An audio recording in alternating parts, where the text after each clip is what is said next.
When my purpose is and my passion's name, can I get through this?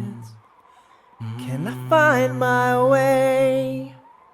Though the road is long and the mountain high, I will journey on, live my greatest life, yeah. Dr. Walls and friends, Dr. Walls and friends, Dr. Walls and friends, Dr. Walls and friends. Hello, welcome to Dr. Walls and Friends. I am your host, Dr. Kathleen Walls, and we are here today with two very special guests. Sitting right next to me is Dr. Linda James Myers, and next to her is Dr. Tom Gordon. How are you both doing today? Doing well, thank you. What about yourself? I'm doing great. Good. And I'm doing great because I'm sitting in the midst of greatness. All right, these are two leaders in the field. Some of you know them. You've seen Dr. Gordon on my show before. He's definitely a friend to the show on the camera, behind the camera.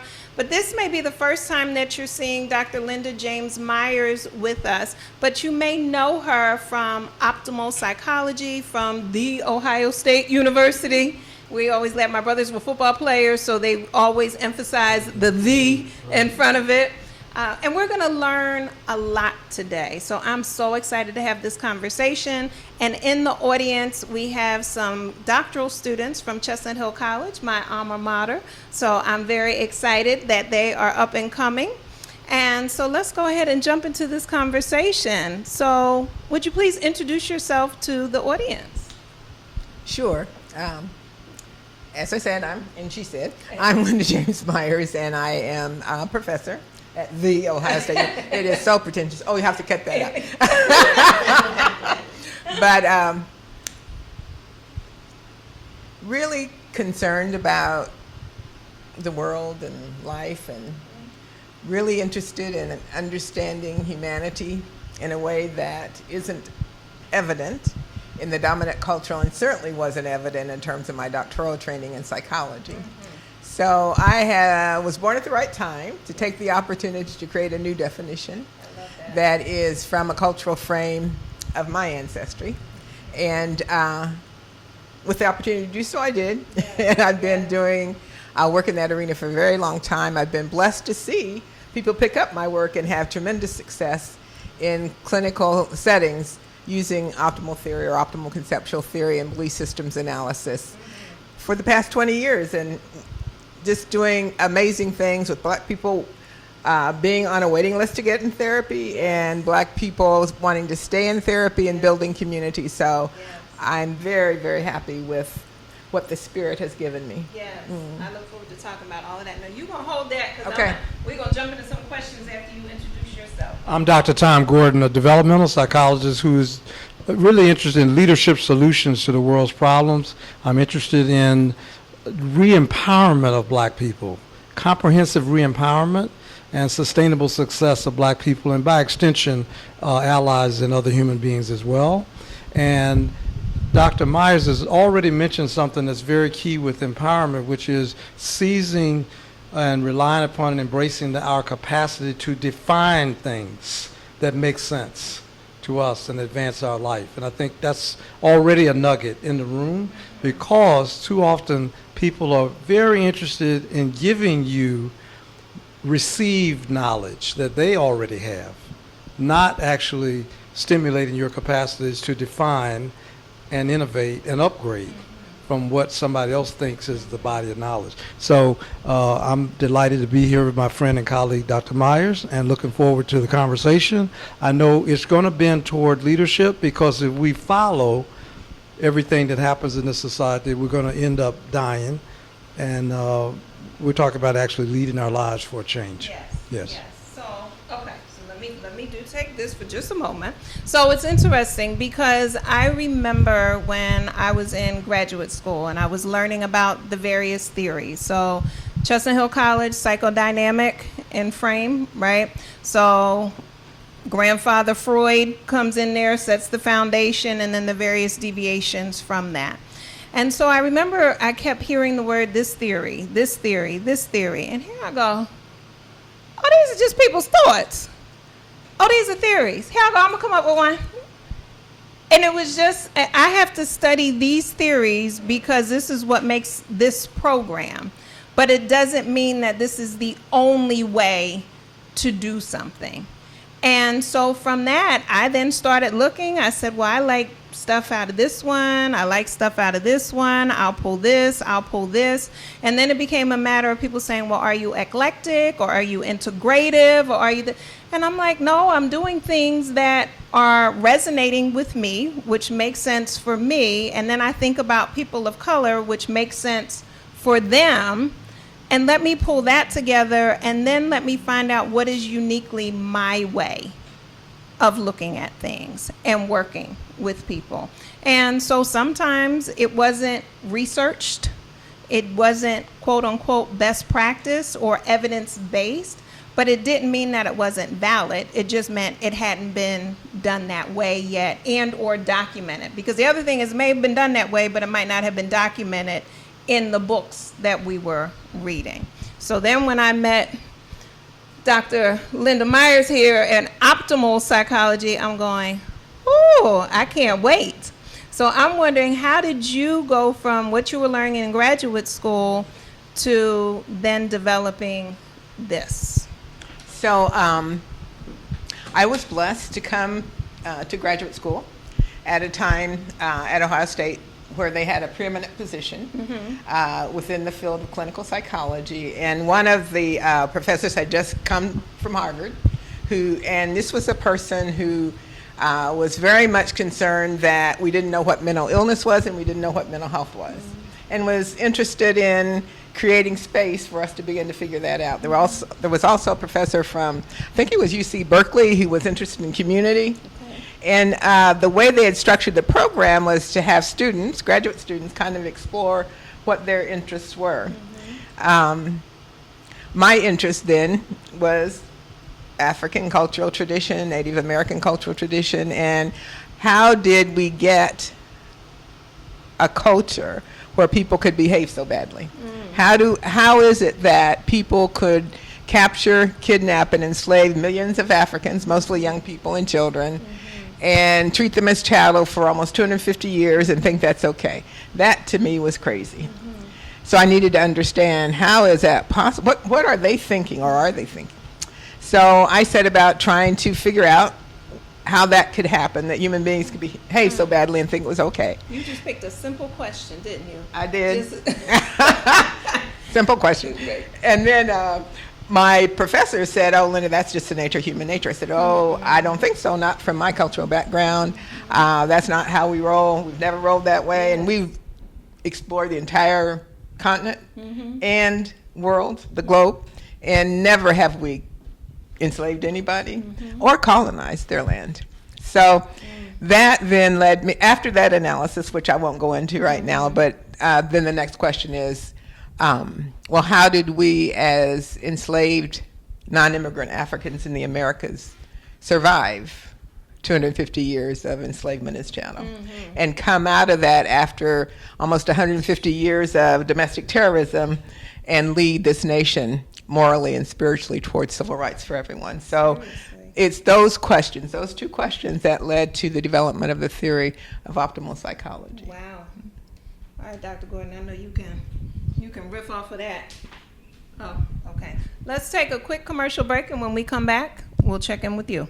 All right, we'll be back in a moment on Dr. Walls and Friends.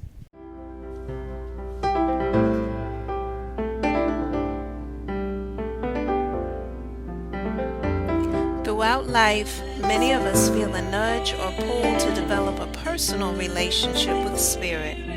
In Live by the Spirit Inspired Thoughts, Volume 1, Dr. Walls shares experiences to help you develop, strengthen, and understand your personal relationship with Spirit. For more information about Live by the Spirit Inspired Thoughts Volume 1, go to www.askdrwalls.com. That's www.askdrwalls.com. God bless and live by the Spirit. Welcome back to Dr. Walls and Friends. So before the commercial break, Dr. James Myers, she posed 2 questions that led to her research to developing optimal psychology. And those 2 questions again? Sure. The first question was, how could people behave so badly? Yes. Behave in ways that I thought were crazy, like kidnapping and trafficking young people millions of miles to build your wealth and treating them like chattel. What could you be thinking? And the second question was, how did African people see the world that they were able to not only endure but survive and thrive in such a hostile, alien environment, unique in human history? And so, Dr. Gordon, I know that just gets your mind rolling. On several levels, but one of the things that came out was a professor or some professors created space for you to be curious and to get encouragement for being curious. And I was thinking how important that is. And in my own career, it was just very difficult to find people that would, hold that space. And so you're running up against a tide of a lot of Freudian, a lot of personality, a lot of labeling of people, not really just following questions and looking at the interdependency between questions. So I think it's very important to find informal groups that you can have that space. I eventually found some professors that were interested in some of the things I'm interested in. So often in school, people are interested in you complying with what they think they already know. And you can end up leaving school with a degree, but you got a second degree that's implicit, which is a degree in self-doubt, because you haven't been encouraged to think for yourself and think critically. And what I was impressed with, this idea of holding space for your imagination, your mind, your curiosity, to really follow the questions no matter where they lead you. And I want to come back to that because I think part of what is the master code of this society is to get people to act like commodities and to not practice that gift of actually thinking. So it's a serious question that applied in your graduate career, mine, but now that we're 650 years old, it still applies. Well, I had to say, by you talking about this, it's getting her to start thinking now. Yeah. And I seriously misled you. Please do not be deluded to think that any major research university has a graduate program in psychology, particularly clinical psychology, where they said, think for yourself, Right. think clearly, Right. create. No, I'm telling you the after outcome Yes. of just being. So, for example, when I came to the graduate program, there were probably 2 other black students in the program who'd been there a few years, and they were still kind of trying to figure out how to make this work. So 2 things. It wasn't the environment that said, oh, Linda, think for yourself. No, it was them saying, oh, we're not sure, and we're interested in critiquing, as you will be taught, what has gone on in the literature, and we definitely want you to know quantitative research. So part of what helped me create space for my own thinking was my master's thesis. I came with a master's based on exams, master's in school psychology, but in the clinical program, they wanted you to do a thesis. So I did a thesis on black children's interpretation or perception of black English, black children's perceptions of black English. And I basically was wanting to demonstrate that black English to black children wasn't poor grammar, but it was the prosodic features of language, the intonation, the inflection, and so on, that resonated with them. So I set up a study to demonstrate that. It went well, and I submitted it for publication to the Journal of Psycholinguistic Research, and they accepted it with very few edits. And so I thought that's the way it worked. That's not the way it works. So I was very disappointed the next time I submitted an article for publication and they didn't take it immediately. But I'm simply wanting our graduate students to know you create space for yourself. No one makes space for you. That's not in my experience. And you have to fight for that space. And you basically have to follow what their formula is. But in doing that, you can continue to think. So I didn't develop the theory of optimal psychology in graduate school, but I developed the framework. So in graduate school at Ohio State at that time, you had to do comprehensive exams and also write a paper.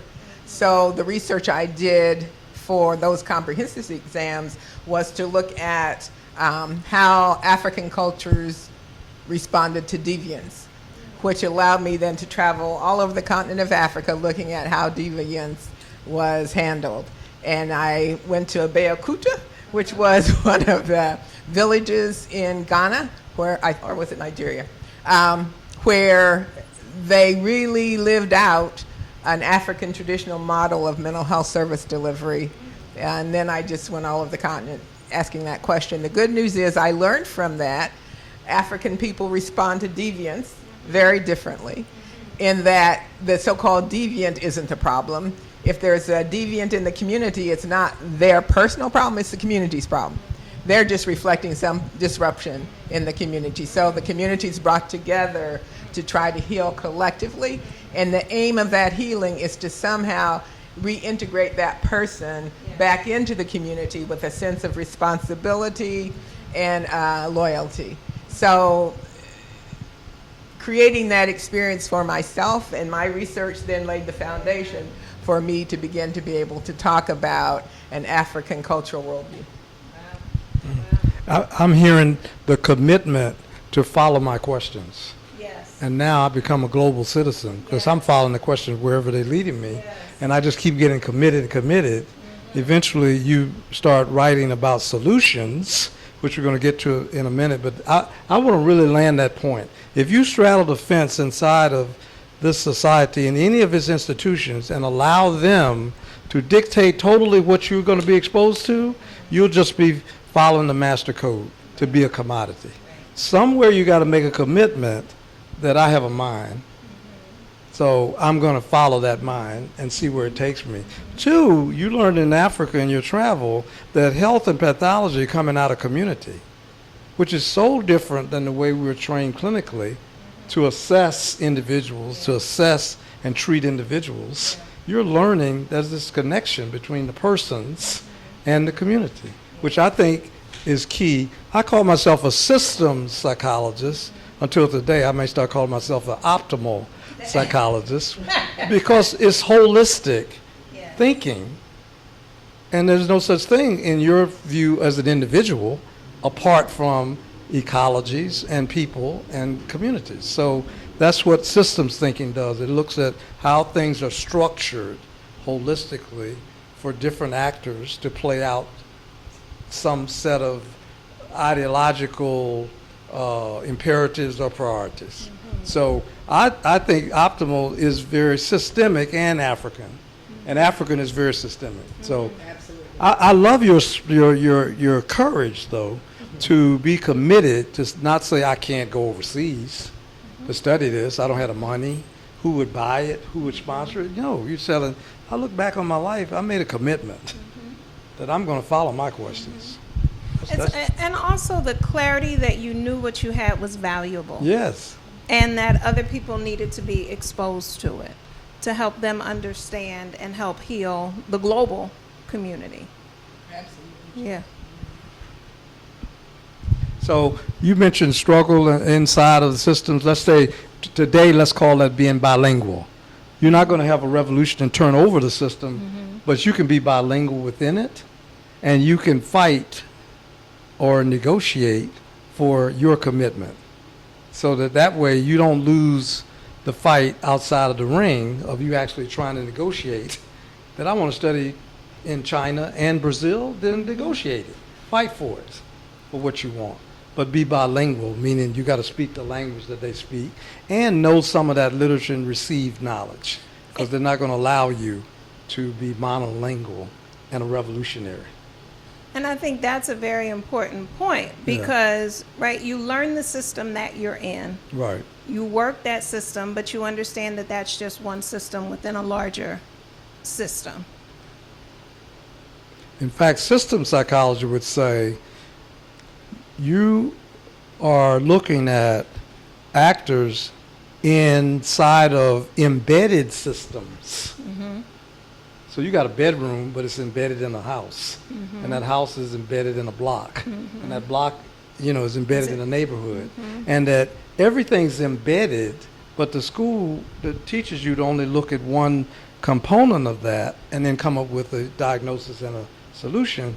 Automatically, you can see, wait a minute, they're leaving out a whole lot of what's going on. So embedded. Yes.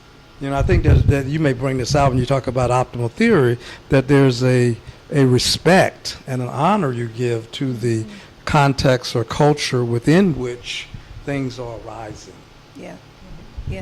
Let's take a quick commercial break, and when we come right back, we're going to talk a little bit to you, Dr. Gordon, about your commitment to leadership. Okay. All right? We'll be back in a moment on Dr. Walls and Friends.